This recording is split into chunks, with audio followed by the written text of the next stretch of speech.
Hi, I'm Clara Rose. Welcome to Influence Matters. Each week, I show up right here on Fridays at 2 to share tips, tricks, tools, resources, hacks, whatever you want to call them, to help savvy influencers just like you to strategically and intentionally cultivate their influence. Today's episode is brought to you and sponsored by Rosedale Publishing. They are an author-centric publishing service to help savvy influencers craft their message for the world.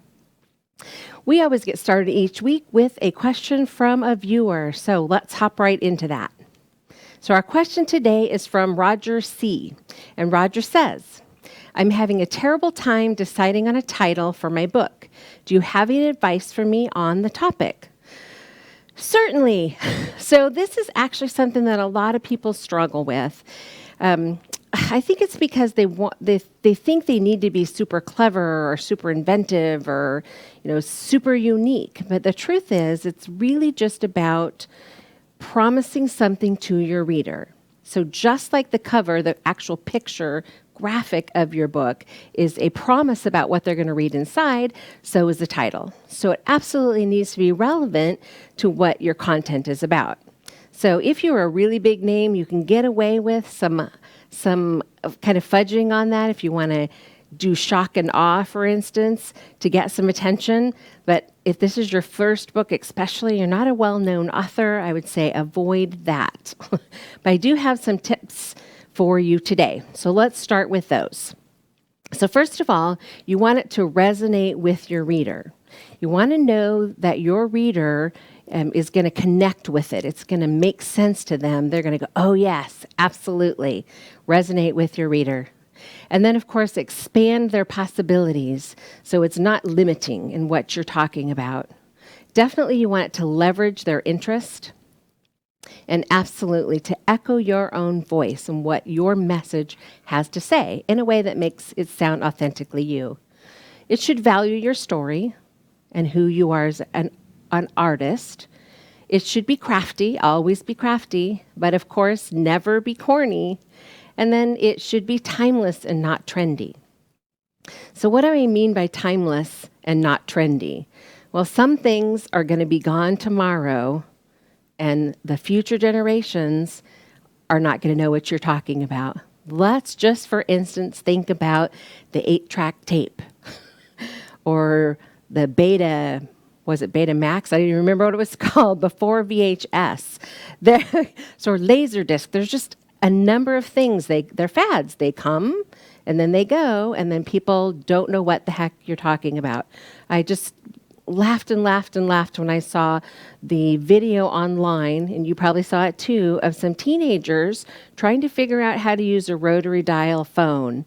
So while that's a tangible and not a title, it's just a good example of something being trendy and not timeless. So I laughed as they tried to figure out how to make a phone call when it's so simple. You picked up, you dialed, and you said hello. But it was super funny to me. And I thought, okay, this is a good example of something trendy and not timeless. So when you're naming your title, your subtitle, chapter titles, when you're naming anything, be sure that it is timeless and not trendy.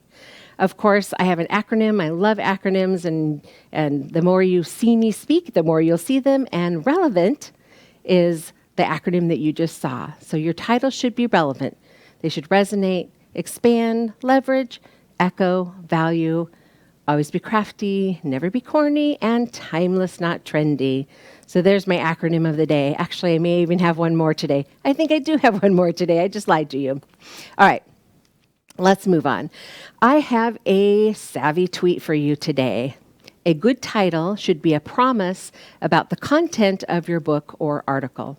So I say article because titles are also relevant when you're putting together articles, blog posts, anywhere that the written word is, you want relevant titles. So hop on over and find me at Clara Rose Chat and say hello.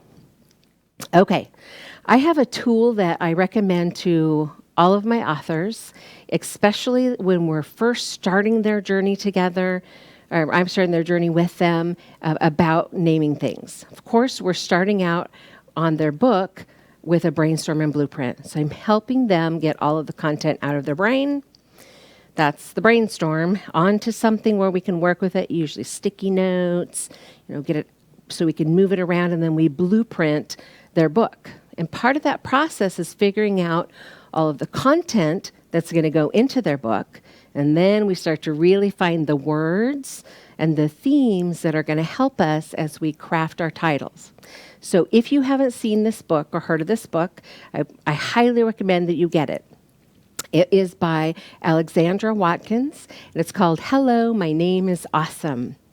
So she actually is a professional that, for a living, names things. So the information you're going to find in this book is an awesome way to name anything except the kids. I think she may say that in there, so I might have stole that from her, but I thought it was funny anyway. I might have said that, I don't know. So if you're going to name anything, you're going to start with this book right here. It's going to teach you kind of some of the do's and don'ts, outside of being sure, of course, that they're relevant to your content, that you don't make some of the mistakes that other people have made. There's some funny things in there about people who created names that when you made it into a domain name, it wasn't appropriate. So some funny stuff in there. I recommend that you get that book as a good starting point.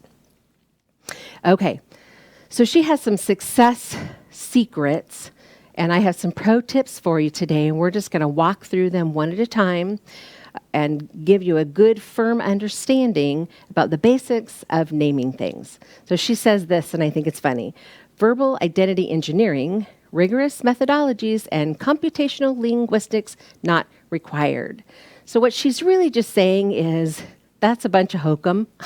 We really don't need to have these big fancy names for these things. We just need some basic rules to live by, if you will. And I'm going to go through some of those things from her book with you today. Okay, let's get started. So, number 1, she says, use the SMILE method. Here's her little, I just lost the word. Here's her little thing that I love, the 5 qualities of a super sticky name. So she says that a super sticky name just means it's a name that sticks in somebody's brain. Right? It's something they're going to remember, and that's really important when you're writing a book. So she says, number 1, it needs to be suggestive. It evokes something about your brand, or I'm going to say your book. It's meaningful.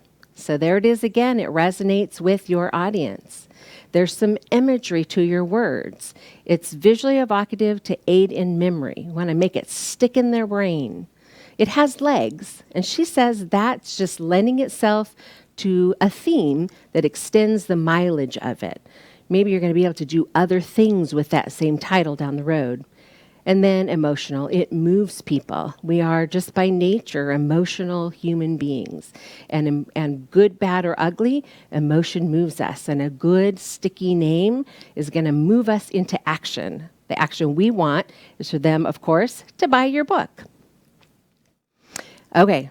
Hopping right over to Savvy Tweets again. How memorable is your book title? It's your first opportunity to capture the attention of a new reader. Now, this is super important as a new writer, especially. You've decided who your reader is, so you have a good idea of what to say to them, where they're at to get their attention. Now, your book needs to get their attention as well. It needs to be something that they're going to go, oh, at a glance, just like that. It's almost as important as the visual that is your cover, the visual representation of the promise of what's inside your book, right? So super important to get this one right. So the next thing that Alexandra has to say is that we need to work on our titles using the scratch test. She calls them the 7 deadly sins, and we're going to go through them one at a time. First, avoid being spelling challenged because it looks like a typo.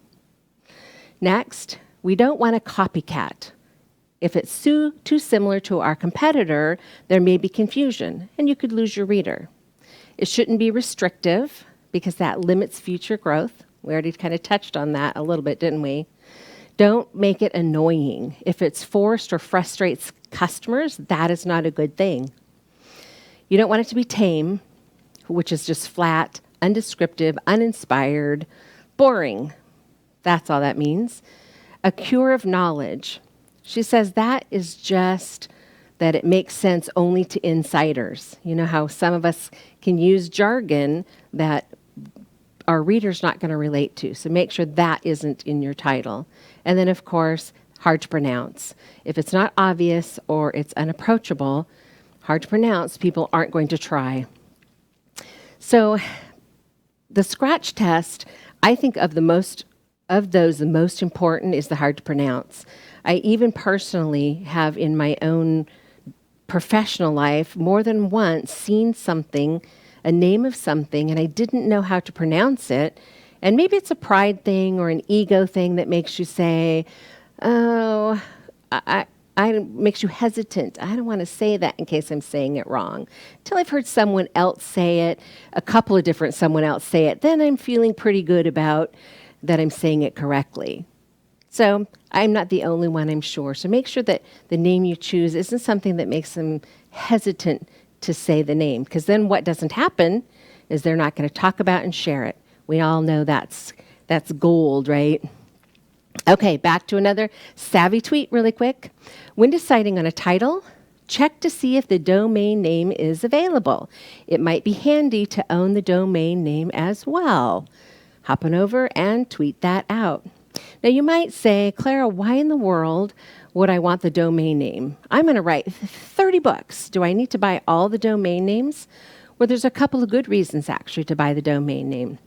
For instance, what if your book is wildly successful? We hope that it is, right? So there are actually people out there who will purchase domain names if they're available that are brand names, title names, in hopes that you'll buy it for them. I experienced this when I started my company a number of years ago. The name, when I went to purchase it, they wanted $30,000 for it. Now, if they had offered me, to have it for $500, maybe I would have, but I ended up not buying it because I wasn't going to spend $30,000 on it. So if you have a crazy successful book, that could happen to you. So that's just one reason. Another super important reason is it's going to help you to sell your book. Whether you go to your website and put a page on your website and have your domain name directed to that page where they can go there and purchase your book. Or if you don't have a website, maybe you're going to point that to where you are selling it online. Maybe it's going to point to your author page on Amazon or wherever your book is for sale.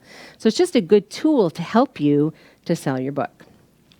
I recommend, if it's available, that you snap it up. It's well worth the $15 or whatever you're going to spend on it. Okay, enough about that. Moving on. So these are some secrets that Alexandra has to share with us, and we're going to try to get through these really quickly before the end of our time together today. Secret number 1, not all names are taken. Do a search. The perfect domain name could be waiting for you. And a pro tip is buy the domain name for your book or subtitle if it's available. And the reason I put that in there so I wouldn't forget to talk about subtitles. Even if the name of your book is taken, the subtitle or the theme of your book might be available and could work just as well in pointing people to your book when you're ready to sell it. So that's just some good advice for you right there. Not all names are taken. Make sure you do a search. See what's available. Secret number 2. Make a lowball offer. Negotiate. The parked or listed price is usually not set in stone. So my tip, of course, is don't pay too much. It's nice to have, but it's not a necessity. If you find that there's a name that you really, really want, you can go after it and just negotiate. Someone says, I want $2,000 for it. You say, I'll give you $500, whatever you're willing to, if it's important enough to you, whatever you're willing to pay. They may come back and say, sure, because they're just bought it for that purpose anyway. They're not using it. You can actually check that out by www.whatever it is and see, is it parked or is somebody actually using it? If somebody else is using it, of course, they're probably not going to sell it to you. Okay, let's move on to the next secret from Alexandra. Secret number 3, buy the misspellings. I'm just surprised at how many times people misspell things. So purchase the common misspellings of your name, product, title, whatever it is. And if you don't purchase those misspellings, your competitors might. So have a look at when you're typing, I have a couple that I know about myself that when I'm typing that I'll transpose. That's just I flip the letters around, and I don't know why I do that, but I catch myself flipping the same ones around. And so you might purchase that flipped around one, or if it's a word that is commonly misspelled by a lot of people, and there's a number of those, just purchase, it's $10, $15, whatever it is. Might be worth it to just snag that up so a competitor can't snag that up and try to capture some of your traffic. Just some good advice for you. Let's move on to secret number 4. URLs don't need keywords. So Google no longer favors the keyword-rich domain names, according to Alexandra anyway. And then my pro tip for you is that single topic pages rank well currently. It's a perfect idea for your new book. So I actually just learned about this a couple of weeks ago in a mastermind group that I'm in. One of the ladies was sharing that a new thing that's ranking really well right now with Google is to have single topic pages. So here's what that means. So if you're on your website, if you have a single page that's just talking about one thing, it's with good descriptors in that one page. Apparently, on Google, the little pop-ups that you see in the middle of this as you scroll down that middle of that stream, they're pulling that little excerpt from the website because it's so relevant. And I guess those are easier to find if they're on a single page by themselves. Now, that sounds like you need to go to your website and do a whole bunch of single pages. And I don't think that's what she's saying to do, although she's a marketing guru, and I should clarify this with her. But she has put single pages of her most important topics on her website so that they will rank better with Google when people are searching for those specific topics that she's wanting to talk about. So not that you're going to trick Google and the algorithms and all that, but they're ever changing, and we do what we can to stay on top of learning those things and implementing them. Okay, so let's move on from 4 to secret number 5. Secret number 5, longer names are okay. For instance, Dollar Shave Club versus DSC, or Rapid City Book Nook versus RCBN. Initials are really hard to remember, and descriptive names are much better even if they're long. Now, having said that, it's super frustrating if you have a really long one when you're constantly having to type it out for things. But if you use something clever and descriptive, people will remember it better than trying to remember some initials. So one of the examples that she gives in her book is one that I love, and it's I Love Peanut Butter. So it was a company who, I believe they sell peanut butter, right? So instead of branding, using for their website the name of the peanut butter or the name of the company, which of course a manufacturing company is probably not going to have, be Jif. I'm just guessing that. But I love peanut butter. What does that say to people who love peanut butter? Those are my peeps, right? That's me. That's going to help them to self-identify with what that is. I've done that with one of my own, crafting your message. So crafting your message resonates with people who follow me, who are looking to have help craft their message, or creating your book over at my website, creatingyourbook.com. It's about helping people to create their book. So it's totally relevant and much more memorable than if I had done, what is that, CYRB, right? Who would remember that? Well, probably nobody. But creating your book or crafting your message, people remember easily. So that's just some tips and tricks, secrets from Alexandra that I learned using her book. I highly recommend it. If you haven't seen it, I say get yourself a copy. Of course, I have another savvy tweet for you. Before you settle on a title of your book, do a search to be sure you won't be competing with another book. So that's relevant because there are lots of books out there that may have a similar name to what you're doing. It's not like a company name or a website name where you can trademark or service mark those things. So let me explain in a title and actually in the written word, when you write something and publish it, you automatically create a copyright for it. Now, you can still file the paperwork, but you're just as protected if you don't file the paperwork because you've created it and you've published it. And that sets precedence and that gives you ownership of that. I'm not an attorney, so let me just say that. I'm not giving legal advice here. I'm just saying that that's the way that works in the industry. So having said that, the trademark or service mark for something is a different beast. So your title might be, I love peanut butter or whatever it is. People can use those same words.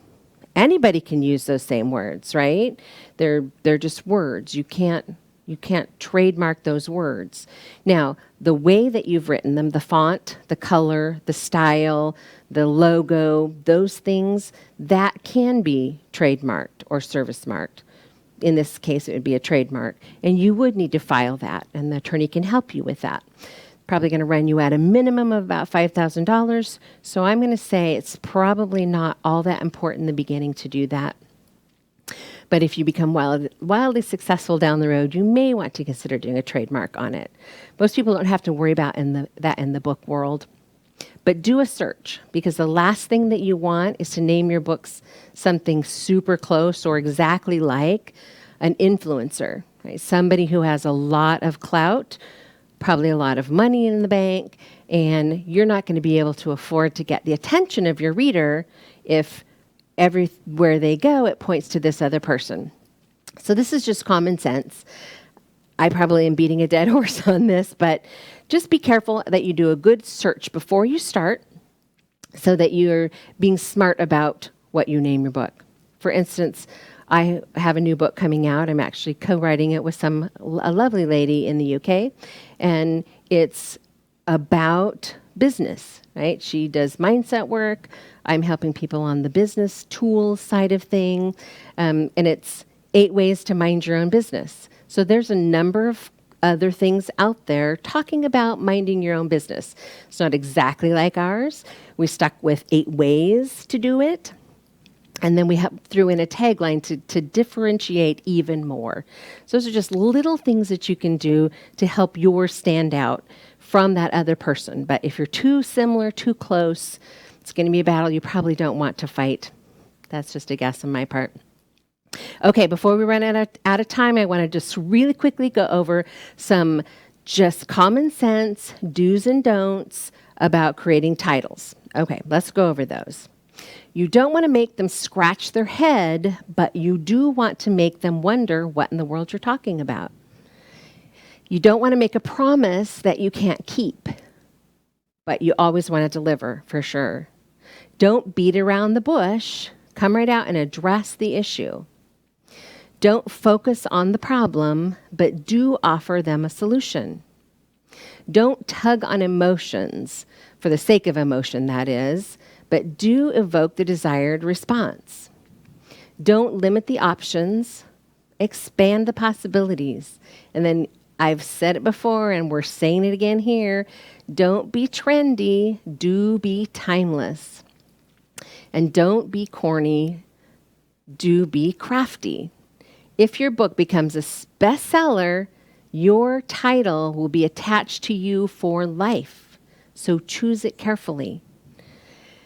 I have seen this happen more than once, and it makes me cringe just a tiny bit. And that's a reflection of who I am personally, I think, where people have used vulgarity or used something for the shock and awe value for their book, but that may not resonate with them and be authentic to them and who they are as a person all of their life. In 20 years, hopefully that book is still available for purchase. Are they going to still be okay with and happy with the choice they made for their book? You may not be thinking that way, but I assure you that in 20 years, that might be relevant to you. So just be aware that someday your kids are going to read this book, hopefully, right? Or your grandkids are going to read this book. Or if you've done a really amazing job, maybe someday people are going to be quoting from your book. So make sure that it's authentic to who you are and it truly captures your voice and who you are as a writer. This has been a super fun one for me. I actually based all of today on a question that I got from one of my viewers, and I'd like to encourage you to ask questions as well. You can shoot them over to me at hello@clararose.com, and I'd be happy to answer on a future episode. And it also gives me just a good insight into what my readers, my viewers, are wanting to learn more about. We are here to share tips and tools and resources and tricks and hacks, all of those things to help you be a more savvy influencer, to help you truly strategically and intentionally cultivate your influence, because that's what's going to lead to your leads, your lead generation, and your influence as an influencer in your marketplace. Okay, I am out of time today, but thank you so much for joining me. I look forward to seeing you next Friday at 2 on Influence Matters. Have a really great Easter weekend, my friends.